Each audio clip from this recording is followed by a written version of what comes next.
Ground floor ఇస్తానండి అన్నాను.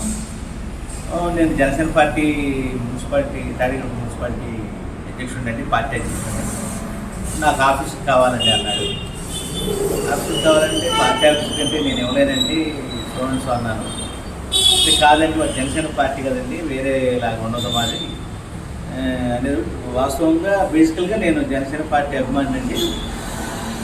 చెప్పి వేరే పార్టీలో ఇచ్చేవాడిని కాదు. సరే మీరు అంటున్నారు కదా, పవన్ కళ్యాణ్ గారు అంటే నాకు అభిమానం, ఆ పార్టీ విధానంగా వేరుగా ఉంటుంది కనుక నేను ఆయన నమ్మి పర్లేదులే అని నేను ఇవ్వటం ఒప్పుకున్నానండి. జనవరి 24వ తారీఖున అగ్రిమెంట్ చేసుకున్నామండి సంవత్సరానికి. అగ్రిమెంట్ చేసుకున్న తర్వాత నెలకి 20,000 చొప్పున 40,000 2 నెలల అడ్వాన్స్ తీసుకున్నానండి. ఇచ్చాడండి 2 దఫాలు 3 దఫాలుగా. ఆ తర్వాత ఫిబ్రవరి నుంచి ఫస్ట్ నుంచి లెక్కండి రెంట్. అయితే ఫిబ్రవరి నుంచి మొదలెట్టారు. ఫిబ్రవరి, ఏప్రిల్, మార్చి వచ్చిన తర్వాత రెంట్ అడిగితే ఎలక్షన్ అడవి మొదలైంది కదా, మీరు ఎలక్షన్ అని తిరుగుతున్నాను క్యాంపైన్లో కొంచెం టైట్గా ఉందని ఖర్చు లేదు అంటే 2-3 నెలలు అప్పుడు అవకాశం ఇచ్చాను ఫస్ట్ వన్. సరే ఎలక్షన్ అయినప్పుడు ఇస్తామని సాధ్యమే కదా. ఇచ్చిన తర్వాత అక్కడి నుంచి మొదలు ఎలక్షన్ అయిన తర్వాత ఎందుకు కొంచెం సర్దుబాటు చేసేయండి. 4 నెలలకి 2 నెలలు 3 నెలలు మళ్ళీ 4-5 నెలల తర్వాత మళ్ళీ ఏంటంటే ఎప్పుడు అడగటమేనే. నెలకి రెంట్ ఇచ్చిన పాపాలు లేదు. అడగటం, ఫోన్ తీయదు, అక్కడ తీసిన డబ్బులు రావాలి, డబ్బులు లేకుండా ఫోన్ తీసేయండి, ఏదో సమాధానం చెప్తూ నెట్టుకొచ్చాడండి. మా అగ్రిమెంట్ ప్రకారం 2020 మళ్ళీ సంవత్సరం నిండిన తర్వాత 5,000 పెంచి ఇవ్వాలి. పార్టీ గెలిస్తే నేను 6 నెలలకే పెంచుతా అన్నాడు. నేను అడిగానండి 6 నెలలు, జూన్లో అడిగితే పెంచలేనండి, టైట్గా ఉంది అంటే సరే ఊరుకున్నాను. సంవత్సరానికి పెంచాల్సింది పెంచలేదు, 2,500 పెంచమంటే సరే అన్నాయండి. అట్లా 2వ సంవత్సరం గడిచిందండి. ఇక్కడ సమస్య ఏంటంటే ఈ నెల రెంట్ ఇవ్వలేదు. 3 నెలలు 4 నెలలు 3 నెలలు 4 నెలలు పోరేస్తారు. ఏ రోజు ఆఫీస్కి వచ్చినప్పుడు కూడా 2 నిమిషాలు నిలబడి ఏమండి ఇలా ప్రాబ్లంగా ఉంది, పలానా రోజులు ఇస్తాను అని చెప్పే పాపాలు అడుగుతుంటే చూస్తాను ఇస్తానండి. ఫోన్లో అడిగిన ఫలానప్పుడు వస్తాయి అంటాడు. ఆ టైంలో ఏం చేస్తే ఫోన్ చేసి అదేమంటే రాలేదండి. 2 సంవత్సరాలు దగ్గర 2 సంవత్సరాలు కూడా రెంట్ గురించి నేను ఇబ్బంది పడతానే ఉన్నానండి. అట్లా దోసుకొచ్చాను. అయితే అక్టోబర్లో నేను అప్పటికి బాగా పెండింగ్ పడిపోయినప్పటికీ ఇంటికి వెళ్ళి మాట్లాడాను. ఏమంటే అంటే పెండింగ్ ఉంది, మీరు కట్టలేనప్పుడు ఎందుకు ఖాళీ చేసేసేయండి, పెండింగ్ అంతా ఖాళీ చేయండి అంటే లేదు నేను మార్చి వరకు చూసుకుంటానండి, అప్పుడు ఎలక్షన్ ఉండే అవకాశం ఉంది, అప్పుడు వరకు పార్టీ ఆఫీస్ అవసరం, మరి డబ్బులు కట్టమంటే కట్టేస్తానండి 2 రోజులు అన్నాడు. కట్టలేదు. కట్టకుండా 1 వారానికి వచ్చి మళ్ళీ వారం రోజుల్లోని యూసీఎఫ్లో గోడల శ్రీనాథ్ ఒకడు ఉన్నాడు. ఆయన వేసుకొచ్చి ఆఫీస్ ఖాళీ చేసేస్తానండి. నవంబర్ 1st వీక్లో వచ్చారు, మొన్న నవంబర్. ఓకే చేసేయండి, ఎప్పుడు చేస్తారా, నెల అక్కడికండి. మరి 1 నెల ఇచ్చే టైం ఎట్లా నాకు, నేను వేరే వాళ్ళు కట్టించుకోవాలి కదా, బోధి పెట్టుకుని 2 నెలలు ఉండండి. అప్పుడు డిసెంబర్ కూడా కట్టలేనండి, ఈ నవంబర్లో క్లోజ్ చేసేస్తానండి అంటే సరే. నవంబర్ ఆఖరికి 2-3 తారీఖుల్లో నాకు అప్పచెప్పానండి. అప్పచెప్పిన తర్వాత వెళ్ళిపోతూ నేను చెప్పానండి ఖాళీ చేసేందుకు వెళ్తాను అప్పచెప్పి బ్యాలెన్స్ పెండింగ్ ఎంత అంటే ఆ గోడ చీర అన్న అతను ఒక ఇన్స్టిట్యూషన్లో వర్షగా ఇతర హండే దారుణం వస్తాడు. ఈ 2-3 సందర్భాల్లో తగిలాడు సార్. ఈ 2 సంవత్సరాలు వస్తాడు, టిఫిన్ చేస్తాడు.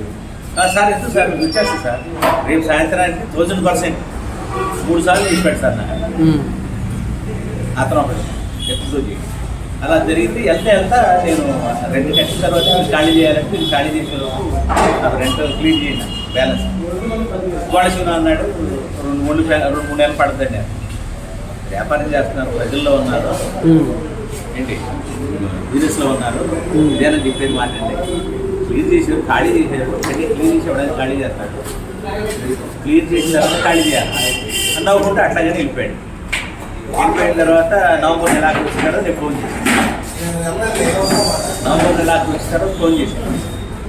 చేస్తే నేను ఏం ప్లాన్ వేసుకున్నానంటే పలానా 3వ తారీఖు వస్తాను, 3 ఖాళీ చేసేస్తానండి. దాన్ని 3 రెంట్ ఇచ్చి 5 ఖాళీ చేసి చెప్పాడు.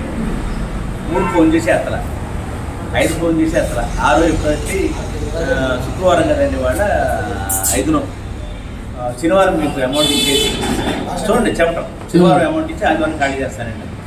శనివారం ఎత్తలా రాలా, ఆదివారం పొద్దున నేను చేసి ఇచ్చాను.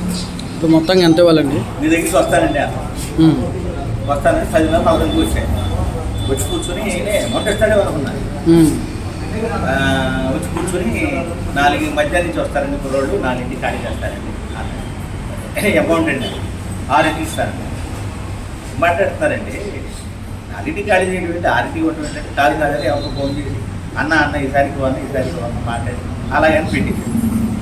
సరే నేను చెప్పాడు కదా కోటే కదా ఇప్పటి ఇస్తానని సరే ఒప్పుకున్నాను. వచ్చారు 4 ఖాళీ చేస్తున్నారు. 5 అయిందండి. ఎంత గంటే కదా అమౌంట్ ఇచ్చేసి తీసుకెళ్ళండి అన్న. ఏమంటే నేను పబ్లిక్లో ప్రజల మధ్య తిరుగుతున్నానండి, నేను అట్లా తేడా రాదు, మీరు అట్లా అనుకోకండి, వచ్చేస్తానండి అని చెప్పాడు. వెళ్ళాడు 7:30 రాల. ఫోన్ చేస్తే వచ్చాడు. వచ్చి 2 నిమిషాలు కూర్చొని వెళ్తున్నానండి. వెళ్తున్నా డబ్బులు అంటే ఇప్పుడు రమ్మన్నారండి. వెళ్ళాడు 9:30 అయింది. ఫోన్ చేశాడు. ఒక 20 సార్లు చేస్తే కుర్రోడు ఎక్కాడు కిరణ్ అని.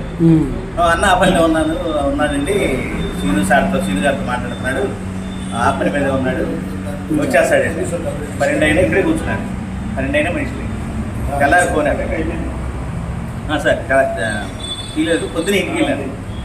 ఇంటికి వెళ్ళి మాట్లాడితే కొంచెం మీరు ఇంటికి వస్తారా, ఇంటికి ఎవరు రాలేదు, అట్లా వస్తారు ఇంట్లో వస్తారు. నేను గట్టిగా మాట్లాడాను. 11 వస్తాను 10 అన్నాడు. వచ్చేసిన తర్వాత 9:10 ఆ గోడ సీన్ తీసుకొచ్చి కార్లో తీసుకొచ్చారు. కార్లో కూర్చోమన్నారు. గోడ సీన్ అన్నాడు. ఇక్కడ ఎవరిని అడిగామంటే సాయంత్రం వచ్చేస్తే సాయంత్రం కొట్టించేస్తాను అన్నాడు. కొట్టించేస్తానండి అన్నాడు. మళ్ళీ అంతలోనే మాటలు మార్చి సాయంత్రం కాబట్టి రేపు పొద్దునండి ఏమండి నేను బయట డబ్బులు ఇచ్చుకోవాలి, డబ్బులు తెచ్చుకున్న బయట నాకు ఇంట్లో అవసరమైంది, కుదరదు, రెంట్ పెండింగ్ పడి దాని రీత్యా మీరు రేపు సాయంత్రం వరకు అతనికి టైం ఇస్తారు. నేను ఇవ్వాలి సార్, రేపు సాయంత్రం వరకు టైం తీసుకుంటాను. రేపు సాయంత్రం ఇచ్చిపోయినప్పుడు అబ్బాయి 1000% అండి, డౌట్ లేదు. అతను మార్నింగ్ అయిపోవచ్చు, ఈవినింగ్ అయిపోవచ్చు అని వెళ్ళిపోయిన తర్వాత మార్నింగ్ అన్నది నైట్ లేదు, రేపు ఫోన్ చేయలేదు. తెల్లారి సాయంత్రం వరకు టైం ఇచ్చా కదా, ఫోన్ చేయలేదు. తెల్లారి సాయంత్రం 5:30-6 లోపే గణేష్ అతను కాన్పూర్ గణేష్ ఫోన్ చేసి అతను హైదరాబాద్ నుంచి రాలేదండి అన్నాడు. సరేనండి, చేసేది ఏమంటే టైం అయిపోయింది కదా, నేను ఫాలో అవ్వాల్సి నేను ఫాలో అవుతాను. నేను బెదిరుతున్నారా ఏంట, బెదిరుతారని ఎట్లా అనుకుంటాను. నువ్వు ఇది వేస్తే ఇది చూస్తా అంటే ఇవ్వట్లేదు నాకు. 2 సంవత్సరాలకి పెడుతున్నా, మెంటల్ టార్చర్ పెడుతున్నావు, నీకు ఏమైనా సింపుల్గా ఉంది, నాకు చాలా ఇబ్బంది ఉంది. ఎవరికైనా ఇదే ప్లేస్లో నువ్వు ఉంటే తెలుస్తుంది బాధ, నువ్వు ఊరుకోవు కదా, ఆ బాధ గురించి చెప్తున్నాను నేను అని పెట్టేశాను. పెట్టేసిన తర్వాత అలా చేయలేను. తెల్లారి గోడ సీను చేశాను. నేను హైదరాబాద్ ఈ పని మీద వెళ్తున్నానండి. మనకు మొత్తం ఇప్పుడు ఎంత ఇవ్వాలండి అమౌంట్? 1,50,000 ఇవ్వాలి. ఇంకెవరన్నా మీరు ఏమన్నా సంప్రదించారా పార్టీ వాళ్ళని కానీ, లేకపోతే పోలీసు వారిని కానీ, కోర్టు కానీ? పోలీసు వారిని సంప్రదించాలండి, వెళ్ళాలి సాయంత్రం కంప్లైంట్ ఇవ్వడానికి వెళ్ళాలి. ముందు మీతో మీడియాతో నా బాధ కానీ లేకపోతే జరిగింది కానీ ఎక్స్ప్లెయిన్ చేసుకుని చెప్పుకుని స్టేషన్కి వెళ్ళి కంప్లైంట్ ఇద్దాము. ఆ తర్వాత పార్టీ వాళ్ళు ఆటోమేటిక్గా తెలుస్తుంది కదండి. మీ పేరండి? రత్నారావు. ఇంటి పేరు? కేబీ రత్నారావు, కైలా వెంకట రత్నారావు. ఓకే. ఐసా జరిగింది. ఓకే.